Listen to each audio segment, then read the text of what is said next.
nossa experiência nos ajuda a explicar por que é que o tema da segurança jurídica é tão relevante quando se fala de desenvolvimento econômico e social e, portanto, quando se fala do papel e do futuro dos bancos de desenvolvimento no nosso país.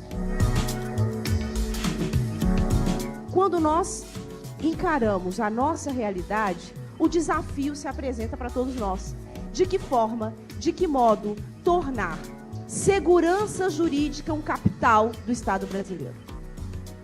De que forma mudar essa realidade, alterar essa perspectiva, para que o investidor pátrio e o investidor estrangeiro se sinta estimulado a aportar recursos e contribuir para que o país avance sob o ponto de vista econômico. Esse é o grande desafio.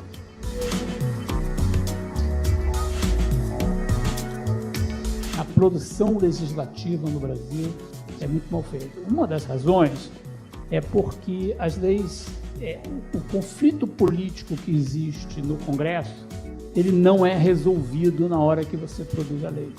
Você faz uma lei propositalmente ambígua, de forma que os dois lados do conflito se sintam contemplados naquela legislação, e o conflito então passa para a esfera judicial para ser dirimido, e aí obviamente gera dúvida, porque o juiz está tentando resolver um conflito que é político, não é uma interpretação da lei. Acho que há uma questão essencialmente cultural a ser superada, porque já há algumas ferramentas normativas, já há alguns instrumentos que permitiriam um cenário menos assustador de insegurança jurídica, mas muitas vezes eles ficam subutilizados ou são neutralizados pela questão cultural.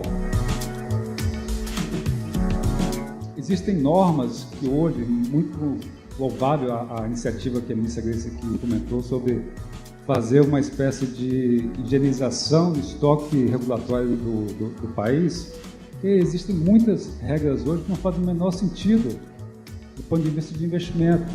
Não é possível, por exemplo, setor de telecomunicações, que tenhamos ainda exigências de ter orelhão no meio da rua. Ninguém usa mais orelhão hoje, né? Tem que ter um orelhão a cada conjunto de 300 pessoas. Isso existe ainda hoje.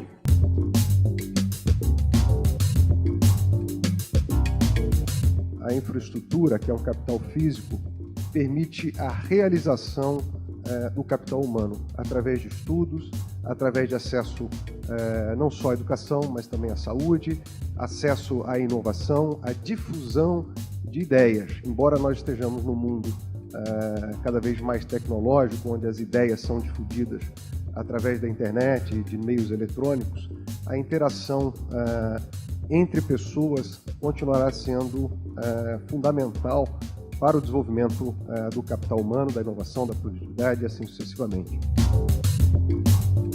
Os novos desafios do trabalho, que o Banco Mundial acaba de lançar um relatório, ele também se coloca para países desenvolvidos em desenvolvimento, porque a realidade é que o desenvolvimento ele não é uniforme dentro de um país. O que caracteriza o subdesenvolvimento é você ter ilhas de excelência cercadas, né, de ineficiência, cercadas de desigualdade. Então, também precisa pensar essas questões internamente. Now I've said the limitations of private finance. I want to just very quickly make a case for a positive role for development banks, which is true, I think, multilaterally, regionally, and nationally. And I think the links, having a sort of ecosystem where the World Bank supports the regional development banks and the regional development banks work closely with national development, is extremely important and valuable. De uma forma geral, o mundo hoje em dia precisa passar por transformações muito significativas, o Brasil em particular. Essas transformações têm a ver com três crises que o mundo se encontra: a crise de desenvolvimento, a crise climática e os desafios e oportunidades que se colocam com a conjuntura internacional. Muitas vezes o problema não é oferta de capital. Muitas vezes o problema é falta de demanda.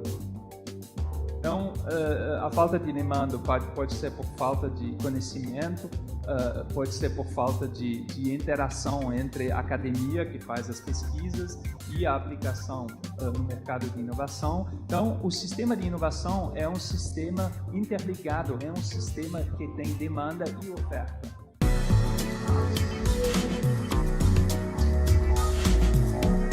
E nós temos, então, um lado onde o desmatamento ocorre de maneira autorizada, dentro da lei, mas nós temos um desmatamento, e os números e os dados de monitoramento mostram que essa é a maior parte, que ocorre à revelia, ao arrepio da legislação. E aí, já passou da hora da gente ter tolerância quanto a isso. Do ponto de vista da coalizão, a gente entende que na NDC brasileira, o fim do desmatamento ilegal está apontado para 2030, mas a gente entende que isso tem que acontecer muito antes. Não é inadmissível que a gente continue achando que não, eu vou acabar com o crime daqui a 12 anos. É muito tempo. A gente precisa antecipar essa agenda e esse é um elemento fundamental. E como é que você faz isso? Você faz isso com inteligência, você faz isso com monitoramento, você faz isso com fortalecimento dos instrumentos e dos agentes de fiscalização. O Brasil tem uma oportunidade única. Eu diria que se nós não aproveitamos como deveríamos o boom demográfico, talvez devêssemos prestar atenção e aproveitar o boom climático e do agronegócio. Nenhum país do mundo tem essas características, nenhum país do mundo tem o potencial que o Brasil tem. Mas é preciso saber da nossa relevância para o planeta em termos de segurança alimentar e segurança climática. Nós não podemos crescer ignorando esses dois elementos fundamentais para a vida no Brasil e para a vida em qualquer outro país. A gente tem uma oportunidade não só em biocombustíveis, que é a parte mais visível de bioeconomia, a própria agricultura em si é a bioeconomia mais antiga do mundo e a que mais entrega no mundo, a que mais entrega no Brasil, 20% das pessoas, dos brasileiros estão empregados no agro, mas a gente tem um potencial gigantesco com bioquímicos, por exemplo, que ainda a gente não está explorando quase nada, outros bioprodutos, e essa é uma avenida que a gente precisa perseguir, mas assim como o KfW lá na Alemanha, lá atrás, resolveu investir em solar para criar um parque, a gente precisa desse recurso para dar a puxada que o nosso Brasil tanto precisa e nós como brasileiros tanto merecemos.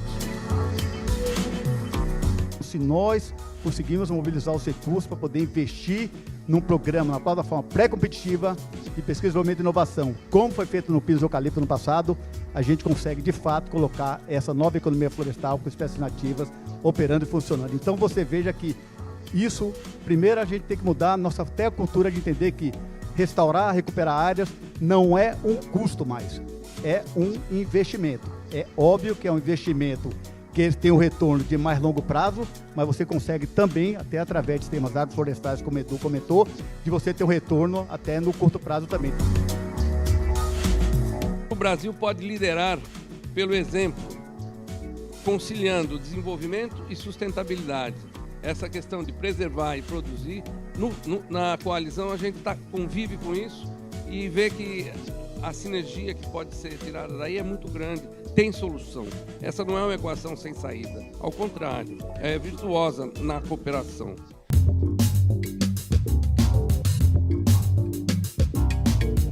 O BNDES, dentro do seu planejamento estratégico de 2030, até 2030, considerou a educação um tema prioritário, por ser um tema portador de futuro e um tema capaz de promover o desenvolvimento transformador que faz parte da nossa missão, transformador da realidade econômica, transformador da realidade social e sustentável.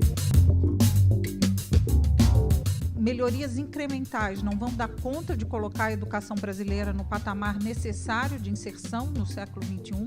Então, nós precisamos algo, e aí a tecnologia pode nos ajudar, ela sempre pode, ela tem o potencial de nos ajudar a dar esse salto e essa progressão geométrica das melhorias que a gente precisa. Um município que não tem autonomia para implementar a política de saúde, ele está associado e vinculado ao Estado. Na educação, isso não existe. O município com capacidade ou não capacidade terá que fazer a educação infantil e o ensino fundamental do jeito que lhe couber. Não há nenhuma noção de sistema. E sem um sistema de educação com a população que nós temos no regime federativo, esse processo será longe da gente conseguir fazer os avanços que a gente precisa. A gente está passando por um momento em que você decorar um monte de coisas tem muito menos valor, e não é que nunca tenha tido, há 20 anos, há 30 anos, há 50 anos, você decorar um monte de informação era o grande diferencial que você tinha mesmo, porque acesso a essa informação era muito limitado. Hoje em dia esse acesso é muito, muito fácil. Eu tiro o celular do bolso e eu tenho resposta para quase tudo. Então o que é excelência acadêmica nesse mundo? É uma excelência de você conseguir, primeiro, interpretar dados que vêm, você poder fazer boas perguntas, porque você saber o que você tem que buscar não é trivial, e ter uma parte mais tradicional, sim. Você tem que saber muita coisa de matemática, muita coisa de língua portuguesa, muita coisa de inglês, muita coisa cultural, para conseguir entender o mundo à sua volta. Quando a gente fala em promover adensamento de conhecimento, ter estratégias de monitoramento e avaliação, contribuir com o monitoramento e avaliação de políticas públicas, com a disseminação de conhecimento em redes de plataformas de conhecimento, para que isso aí possa também alimentar a promoção das articulações com os outros atores, né? Para que a gente conheça os mecanismos que levam aos melhores resultados, aos maiores impactos, e também, a partir dessa experiência, do conhecimento desses mecanismos, a gente consiga induzir os investimentos mais qualificados.